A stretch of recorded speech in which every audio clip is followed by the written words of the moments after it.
Obviously, the prebiotics are feeding the probiotics. And then once we get to the probiotic phase and we say we want all this diversity, I always say that I want your gut to be like the most gorgeous, beautiful tropical rainforest. Yeah. There are big, tall, let's call them palm trees, and there's pine trees, and there's small ferns, and there's grasses, and there's long wild grasses. There's every different kind of plant matter that you could think of. And to me, this is why I go so crazy about the overuse of antibiotics in our country, because antibiotics are like literally taking a bulldozer to that entire gorgeous forest and just wiping it out and making it barren, which I think is so sad. Today on the Energetically Efficient Show, we are talking about eating poop. That's right. You heard me correctly, and I cannot wait to get into this episode with you. Welcome back to the Energetically Efficient Show. Thanks so much for having me. I'm so excited to have you here today, Andrea. So I just love that we connected because, believe it or not, I have been reading about and had heard about the cutting edge therapy of fecal transplant therapy a while ago. I had learned about this at least a few years ago. And I remember when I read about it, I thought, this sounds wild, but I actually can kind of understand how it works. So I want to get into your background. I want to get into all the things. But if you could just tell my audience briefly about what fecal transplant therapy is so that we can use that as a jumping off point to get into your business and what you're here to talk about today. Absolutely. And I find it also fascinating, hence why I'm doing what I'm doing. Fecal transplant is literally giving the healthy stool or poop from a person that is healthy and delivering it to the GI tract of a sick person. And that can be done via oral capsules or enema or colonoscopy or even an NJ tube. And it's been around since 4th century China. It's a standard of care in veterinary medicine. We've all seen our dogs eat poop on the sidewalk. They're doing that for a reason.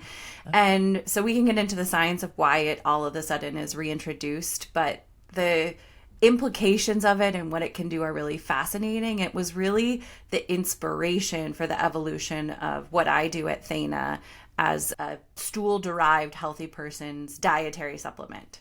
Amazing, amazing. So first of all, fascinating that's been around since, did you say 4th century China? Yeah, that's we're documented. It's probably been around forever, right?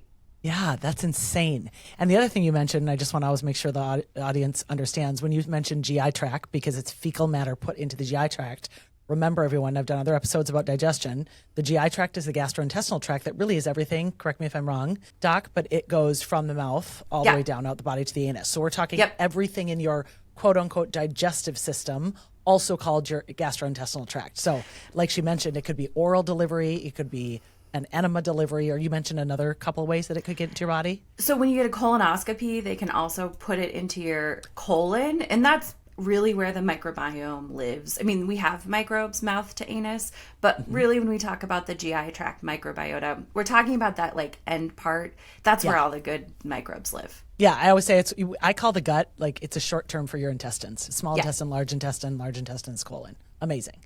Okay, so I want to talk a little bit about your background because you have an interesting story as to what got you to Thaena. So you're a naturopathic doctor and you have a tremendous amount of training. So why don't you tell a little bit about your story and what caused you to create this company that is truly cutting edge. There's nothing else like it on the market, and it's why I was interested in having you here today. Yeah, thank you. I mean, I consider myself a scientist. I was, my dad's a scientist. I spent my summers in a lab starting in high school. I studied biochemistry and molecular biology in undergrad, and then went on and worked in a lab as a full-time researcher and actually started a PhD in biomedical engineering with a focus in molecular biology. But like is typical in academia, it's kind of like a sieve and people will fall out at any point in the way. And so I'm a pretty typical not scientist in that I started a PhD, didn't finish it, but have a really strong love of cellular biology and how cells talk to each other. And I was lucky enough to work with really smart people in academic centers in cancer research, and we were looking at how cancer cells talk to each other and things like that. And when I was 25, I was in this lab pipetting, and I got a phone call from my younger sister who was 23 at the time, and she had just gotten out of an urgent care visit and was told she had cancer, non-Hodgkin's lymphoma, and that she was going to be admitted to the hospital I was working at to get treatment. And this was 12 years ago. She's been in remission. But, you know, as anybody who's navigated that system, I was in a really unique position because I had like too much information, but I wasn't a doctor. So I became her advocate and really more or less lived with her and had amazing resources from my colleagues who worked in pediatric blood cancers. Wow. And navigated that system with her. And I feel incredibly grateful that she was able to get treatment and come out of it. But I also saw firsthand the shortcomings of that. And I kind of came out of that experience being like, I never want to do this again with anybody I love. And so in part, just because I knew that the solution was nutrition and prevention, I became a naturopath. And pretty quickly in that process, readjusted my biochemistry oriented brain to being like, of course nutrition is important. Of course it's the core of how we prevent disease, and got into work in the microbiome and fecal transplant. And really, it was an accidental evolution, but it makes total sense. And so I ended up being a part of a group and really smart people who looked at fecal transplant and decided to sterilize it in early days of what we call postbiotics now. So that's, I mean, the very short version of my goal is to help people have access and reduce suffering and not end up in the hospital for 2 years if they can avoid it, to be honest. Oh, I love that so much. You and I are so aligned in the prevention aspect of things because it's true. There is so much we know about how you can keep yourself out of the hospital with disease. And I really believe that the universe brings us all sorts of scenarios for our own evolution. And so how lucky were you to be able to assist your sister in recovering from cancer? Did you say she was 23 when she was diagnosed? Mm-hmm. Yeah. Wow. So to be able to be her advocate through that process and then just learn so much that caused your own evolution, which is incredible. So you mentioned the term postbiotic, and I love this term because everyone thinks prebiotic. So could you tell us a little bit about what a postbiotic is? Yeah, and I like to define like a probiotic is probably the thing we know the most, right? That's the bug. It's the live bacteria, good bacteria we buy at the grocery store, or that's in our yogurt or in our sauerkraut. I also think of them as the good bugs in our gut, in that colon region of the GI tract. And those bugs have to eat just like we do, and they eat prebiotics. Yes. So their food is the food that we eat that doesn't get digested or absorbed by us, the fiber, the vegetables, the colorful components of the berries. Yeah. And then that converts so the probiotic eats the prebiotic, poops out a little postbiotic, or that's how I like to think about them, as the small molecules or bacterial metabolites or things that probiotics make. The other way that it's framed, and again, this is a marketing term, not a scientific term, so people will also just see anything that was a probiotic that's been heat killed labeled as a postbiotic, because the idea is it's after the live bacteria has taken that material and converted it into something that we now know is kind of the language of how these bugs talk to us, because they're separated by a mucus layer. We have this really good fence. Yes. And they have to talk over the fence. They can't like travel it on a good day. So they send these small molecules, and that's how they tell our body, turn your immune system on, turn your immune system off. Turn your brain on, turn your brain off, or, all of the intricate interplay with metabolism in our brain and our immune system. So postbiotics are super cool. I think they're the future of medicine, and we'll get into what is in our human poop, but that's kind of the direction I'm interested. I love this because, like you and I talked about briefly before we started recording, when we initially met each other, I've said to clients and on my social media and things for years, we are literally on the precipice of understanding how important the gut is to our entire body. And this whole prebiotic, probiotic, and postbiotic world is really just at the nascent stages, truly. Even though we know a lot already, there have been hundreds of clinical research trials about certain strains, as you know, Lactobacillus and Bifido being the primary two. I know there are tons of also clinical trials on like Saccharomyces boulardii. These are all different probiotics. And then there are a handful of clinical trials also on the spore-based or soil-based probiotics. And so postbiotics are like the next cutting edge, which I just find so exciting. But I want to just highlight something that you said that I just think is so important for everyone to hear, which is, because prebiotics are really, I've always thought of it as like fish food. If you're going to drop fish food in a tank, the fish are going to eat the prebiotics. And what you said is so important because it's just a reminder of that what we eat matters in terms of which bugs we are feeding. So I tell everyone, it's like when I do my 2-week cleanse every quarter, It's why my gut feels so good, why I have so much energy, why my brain feels so much better. I have no brain fog. All of that matters because of the particular bacteria in my digestive system that I'm actually feeding, instead of feeding the ones that are like, more sugar, please. Please eat that donut. Please get a brownie. And trust me, when I feed those guys, they're the only ones I hear because they're so loud. So I tell people, like, it's never about willpower. I shouldn't say that. I mean, it's, rarely about willpower. It's really about wisdom. And if you can feed your gut with the right bacteria that literally minimize your cravings and don't make you crave all of that crap, you can transform your health. It's so true. And like, for me, I need motivation and I need logic, and I eat sometimes what my prior self would have thought of as disgusting mixes of vegetables, but I find them delicious now because I know how valuable they are to my microbiome. And because I study it every day, we're teaching the 6-year-old of a friend of mine who I'm hanging out with, we're teaching her to eat 30 plants a week, and we're doing this challenge because she's 6, and it's that evolution. But watching chicken nuggets are way more interesting at 6 than all sorts of plants. We're naturopaths, so like it's already kind of hippie food at a baseline, right? But framing it as like you have sometimes food, and it's okay sometimes. We can destigmatize the shame. We're human. We can sometimes have sometimes food.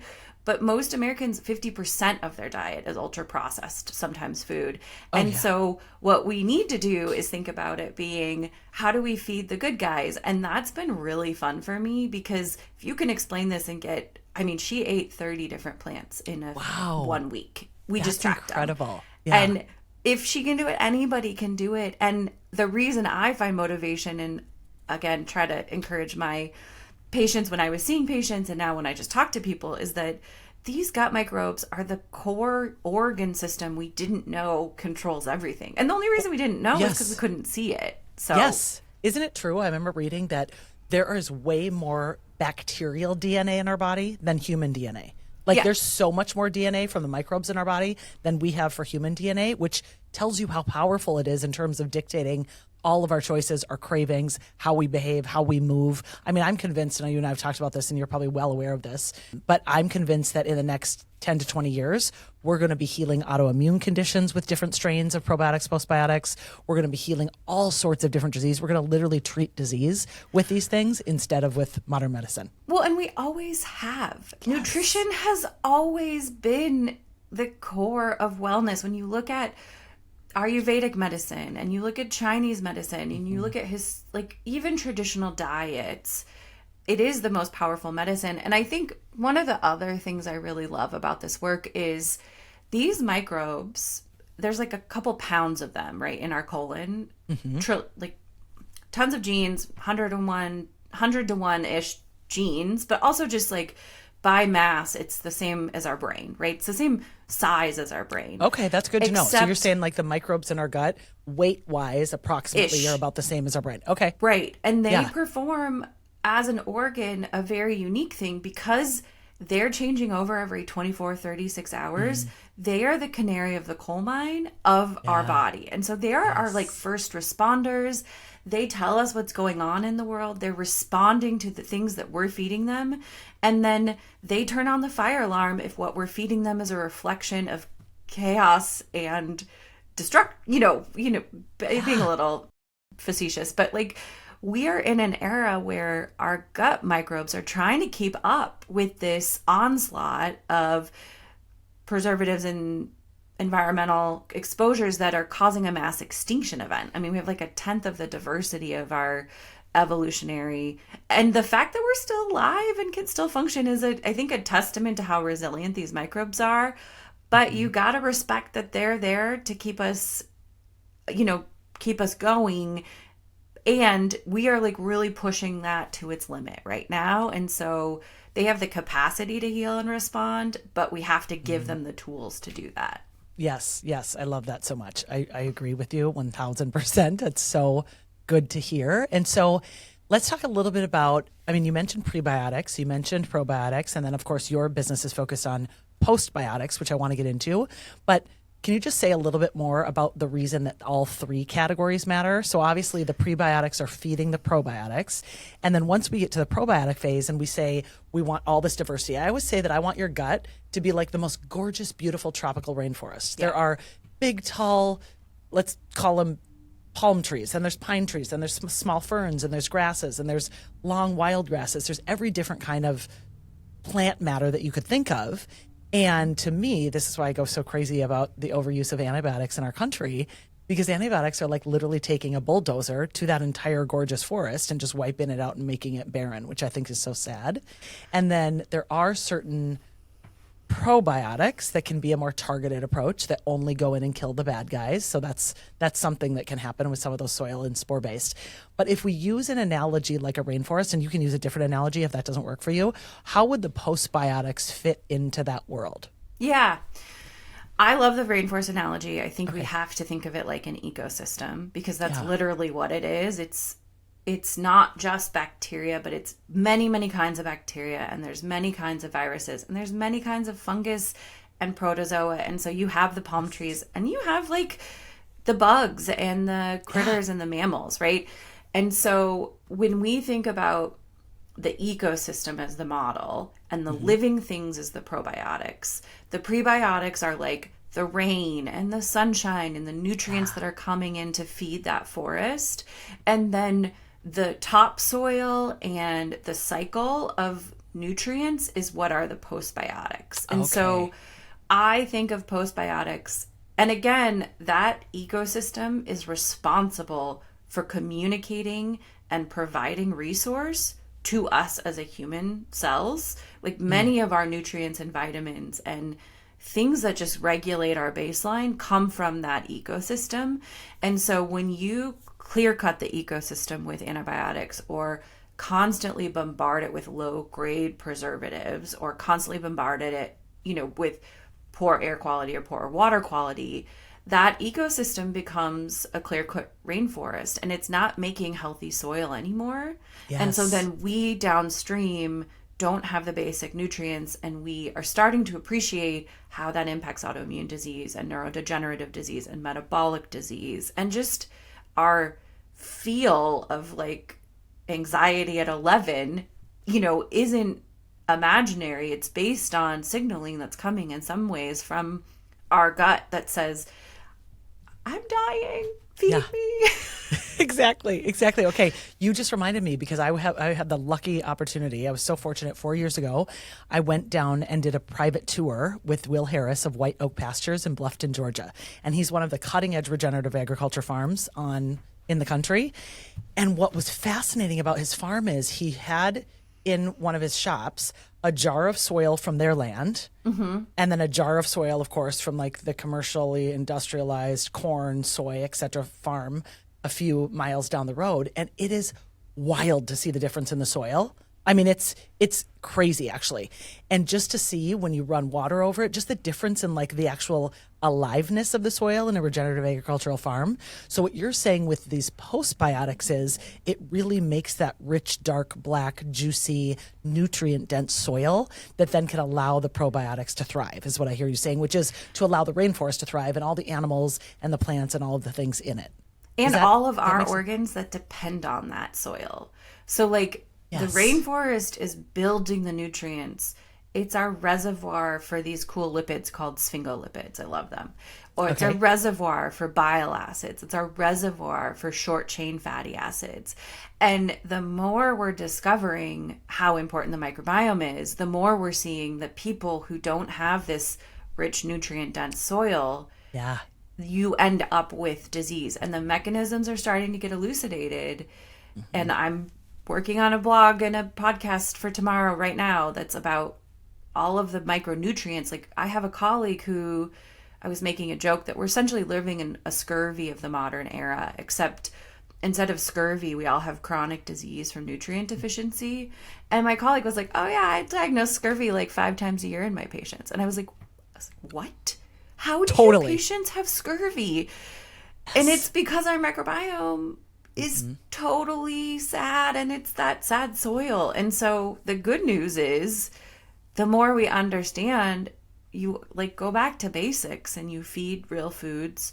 You know, Michael Pollan's not wrong. It's like eat plants. I forget what the quote is, but something to that extent. Like, yeah, right. Eat real foods, mostly plants, whatever.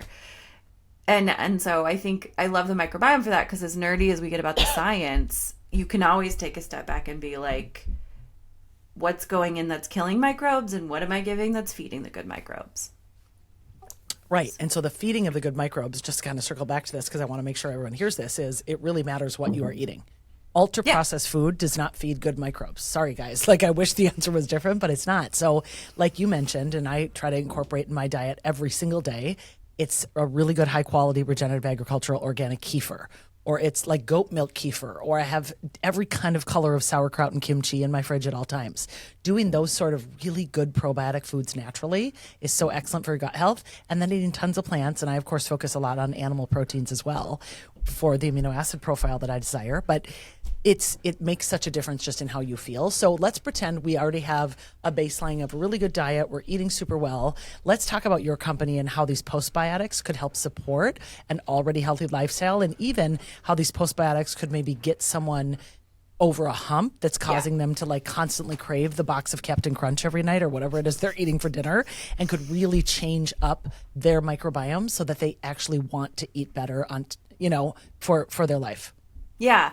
So I guess I'll start with I like to just use myself as the analogy, right? So sure. I was born via C-section, had to, really important, whatever. It's important we don't shame people for having lived experiences that harm ecosystems. So the reality is being born via C-section kind of set me up with a not great microbiome. I had a bunch of antibiotics. Let me just interrupt you for a second on that, because one of my best friends, I tease her all the time because her kids were all born by C-section, because her first child was like way too big. It was an emergency. They had to do it, right? So her second child, when she had her scheduled C-section, her second child now is literally obsessed with this yogurt that I'm also obsessed with. It's called Coconut Cult, and it's $10 a jar, but we love it. Like, don't talk to me. I'm going to buy it. I love it. It's $10. But in defense of Coconut Cult, there's like 8 servings in there. It's not like a normal 1 serving jar. There's a bunch of servings. So I just have like a spoonful of it after dinner. It's an ounce. It's so good. So every time my friend will complain to me, oh, she's on this $10 yogurt again, I'm like, you had a C-section. That's what you get. Like, you have. So I always tease her that she owes her daughter this $10 yogurt. She's like, you're right. Sorry. It's funny. Well, and we do what we can, right? So I end up here. I'm going to be 40 this year, right? So I'm I've been chronically ill my whole life. I had arthritis, JRA, as a kid. I had something called Guillain-Barré, which is like this weird...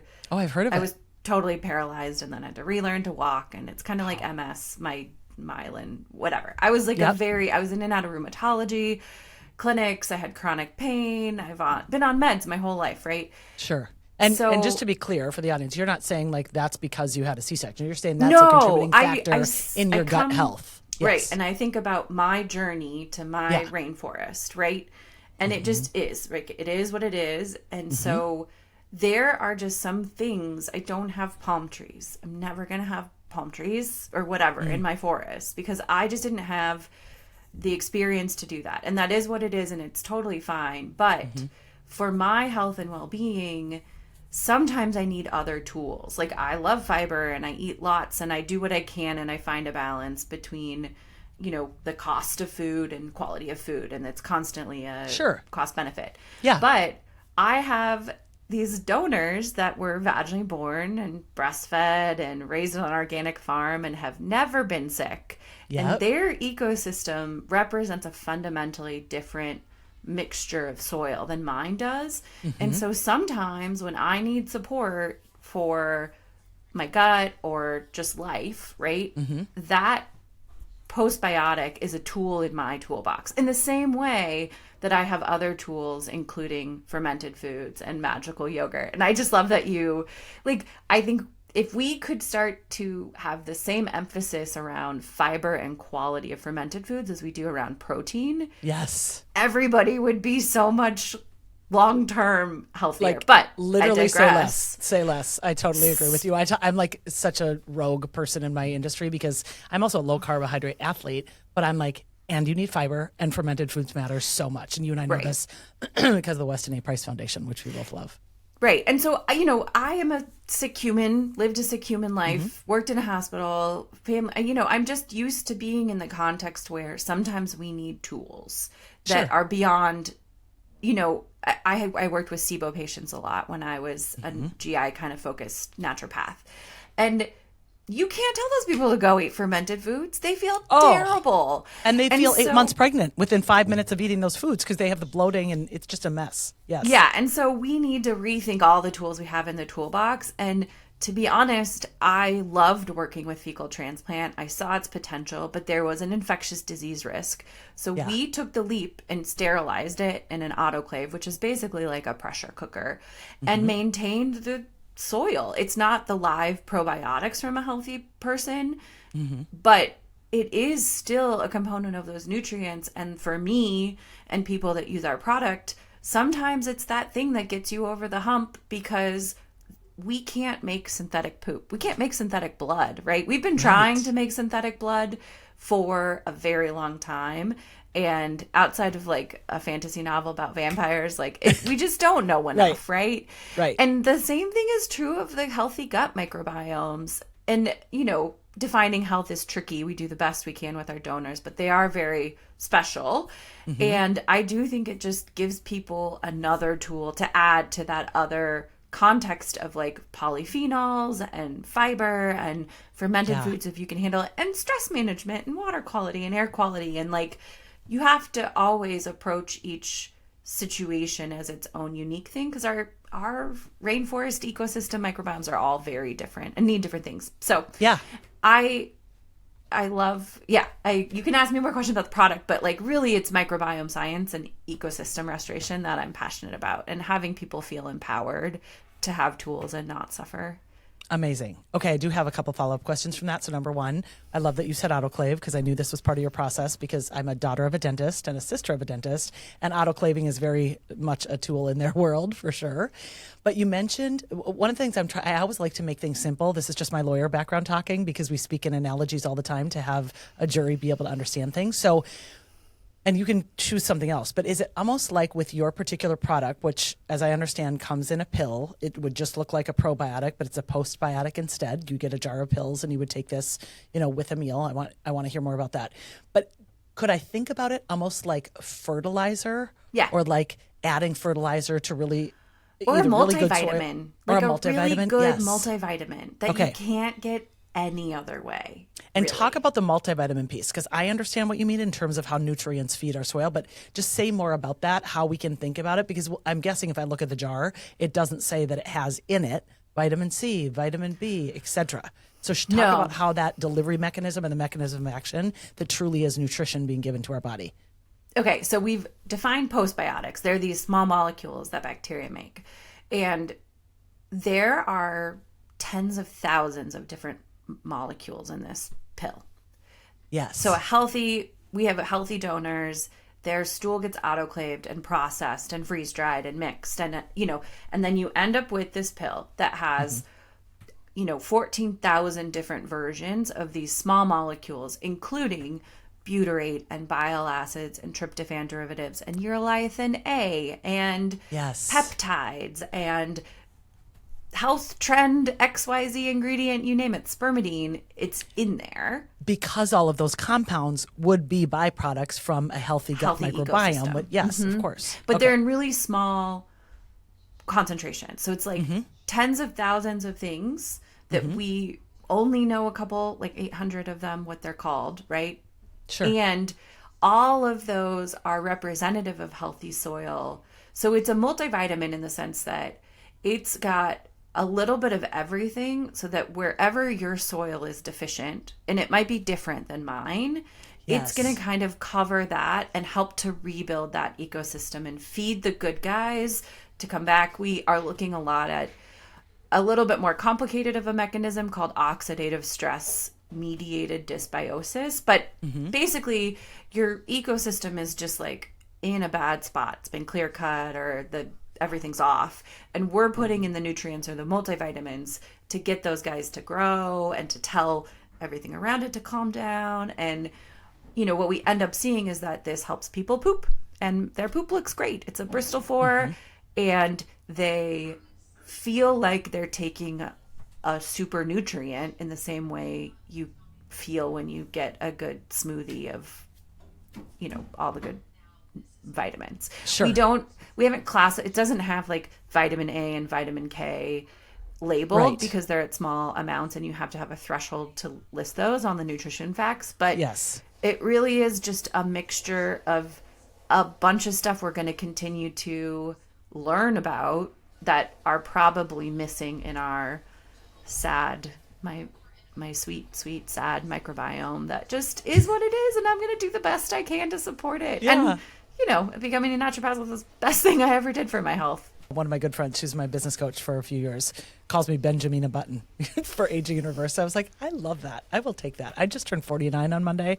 I will take it. That's I will great. take it. Congratulations. Yeah, thank you. I love it. So I wanted to give some clarification on the multivitamin, though, and the threshold amount issue is so important. But what you're really saying is these capsules are filled with nutrition that are really derived in a way, they're created in a way to be able to support sort of the missing links that your body needs. So I love to hear this from you, but I could imagine, just given what I know certain strains of really good probiotics do and how important gut health is, I would imagine that people who take this may report things like they notice a tremendous reduction in anxiety. They notice that their cravings change and they don't crave sugar as much. They may notice that their sleep improves. They may notice resolution of weird rashes on their skin. I mean, it could be like a whole plethora of things, but are there things that you would say people have reported, or you could even tell from your own anecdotal experience about your use of the product? Yeah. So we are the only people who have done this. And I am very passionate about science, but we have not run any like placebo-controlled clinical studies to test its application in specific diseases. So I want to be really clear. And it's a supplement, so we don't treat disease. Yeah. And we haven't even run clinical trials to test it in like functional things like supports constipation or whatever. So everything we've seen since we started using this with clinicians, I mean, we have been using this since like 2020, and thousands of people have used this and reported back improvement across kind of what you laid out, the basics of what gets impacted when you support the gut. Yeah. And so the thing that I've been most fascinated by, and what we're starting to track, we have a brand new decentralized clinical tracking app that a group called People Science built for us. Okay. And shout out to them. They're amazing. Great. And so when you buy our product, if you download this app to track your daily poops, you get 30% off the product. And Oh, I love that. That's what a we're great doing incentive. with that is that you are tracking, did you poop today? How many times did you poop in the last 24 hours? Did you take your Thaena biotic?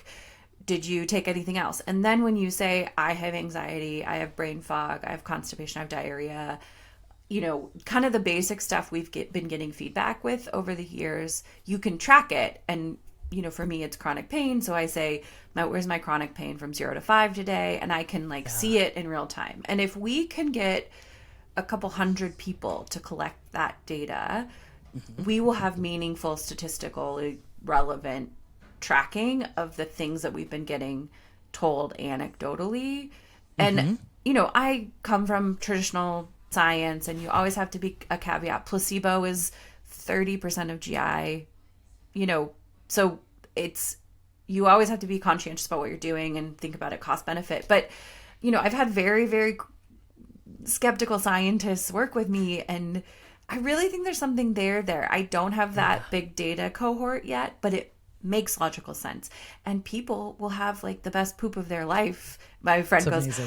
That was wipe optional. This is amazing. That's so great. Oh, I love that. Like in 24 hours. So I think, again, if you already are there, maybe you wouldn't notice. But if you need support, it's another tool to give a try to, again, we know how important the gut health is. And so if you're trying and you're on that journey to getting better gut health, there is no bad answers. We're like in a very kind of, I hate to be kind of apocalyptic, but like our gut microbiomes are in a rough place right now.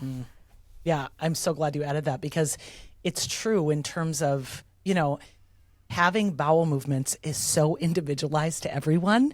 And no one really sees what everyone else is doing in there. It's like one of the only events that you have that's literally completely private to you. And so you mentioned several minutes ago when you were giving an answer to one of my other questions, you mentioned the Bristol 4. And for people that don't know what that is, you can go ahead and Google the Bristol chart. But one of the things that my clients have to fill out before they work with me in my nutritional therapy forums is a food and mood journal that has them track their bowel movements. So it's Bristol 1 through 7 is the chart, and 4 is like the ideal. And some people have constant loose stools. I mean, I had a woman hire me one time. Andrea, you would not believe this. She is in her mid-40s and was at the point that she was essentially wearing adult diapers because her gut was such a mess because she had been prescribed PPIs, proton pump inhibitors, for over 10 years. And I just thought it was such a disservice to her microbiome, her gut health. It was so, so, so sad. So something like this certainly could probably be something that might support her gut health for sure. But I do think this is just a great extra for people to consider if they want to optimize gut health. You know, I run, like I've talked about here already, I run this detox every quarter, and I always warn everyone in the cleanse. I say, you're going to have a bowel movement at some point during this 2 weeks that you are going to want to take a photo of because you're so proud of it. Like, it's that impressive. Yeah. And without fail, every single time people do this cleanse, they're like, I finally had the bowel movement. Now I know what you're talking about, which is so hilarious. And I'm like, but that means our body is capable of that and it's possible. But I also understand that with this cleanse, because it's so restrictive, it's not realistic for people to eat like that all the time. So I'm like, okay, do it with me a couple times a year, 4 times a year, whatever. But something like this would be a super good adjunct to give them that kind of support between the bile salts and the spermidine and the tryptophan molecules and all the butyrate producing. Like, that's so good for your system. So I'm just really excited about this. So talk a little bit more about what the product is, what the name of it is, where people can find it, and what the offerings are that you have. Yeah. And so it really is healthy donor poop, right? That's the most important thing. It's been autoclaved, sterilized, and processed, and you are buying a postbiotic pill that has the mixture of stool from a variety of healthy donors that are screened, and, you know, you can come reach out to us and we can define that. But the best part is that because it's autoclaved, there's no infectious disease risk. So there's no risk of that's the biggest concern in fecal transplant and other components of, you know, microbiome treatments. And so it's 1 pill a day. It's 100 milligrams mixed with an organic citric acid. It's very simple. Do you recommend that people take it with food or without food, or is there a time of the day you recommend? 1 cap a day with food. Generally evenings. It does seem to do some, you know, cool things with sleep for some people. Okay. But again, it's like very gentle and mild and kind of like a multivitamin. You can kind of take it whenever, however. It's all sort of a personal journey. We just know it's important to give people a starting place. Sure. Some people use it as needed. Some people just take a half a cap. Some people will take 2 caps twice a day, you know, when they're traveling or when they have an acute thing going on. And so we have a dosing stuff on our website, and we just launched direct to consumer in April. So we're in we've always sold with provider guidance, like nutritionists like you.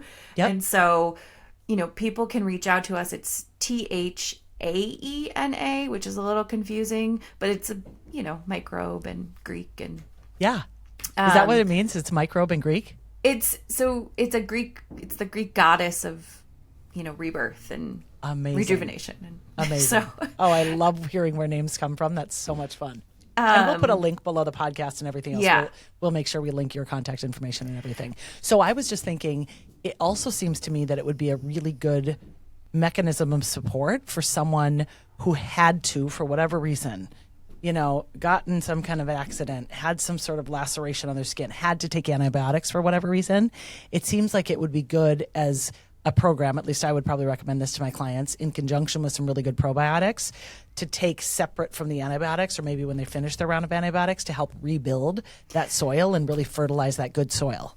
Totally. And the coolest part is it already is killed. So you don't have to worry about it in the same way. Like, you wouldn't take a probiotic while you're taking the antibiotic because you don't want it to kill the probiotic, in theory. Yes, like, right? I always say, if you take the antibiotic, I'm making this up, at 8 a.m., take your probiotic at 3 p.m., take your other antibiotic at 8 p.m., or whatever. I always say at least like 4 or 6 hours apart. But that's interesting because it doesn't matter. Okay. Yeah. We don't have data explicitly, but it totally logically makes sense that it would be a support that is kind of unlike any other support you can have.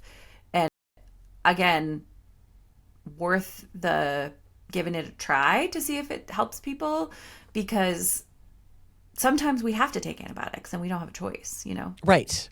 And I understand that comes up for some people from time to time. And so the rebuilding after a round of antibiotics is so important between the fermented foods and then all sorts of support you can get from probiotics. And it sounds like this postbiotic might be another good piece of support. Can you tell us a little bit about where are the products made? Is this in the U.S., in Washington They're in the U.S. State. Okay.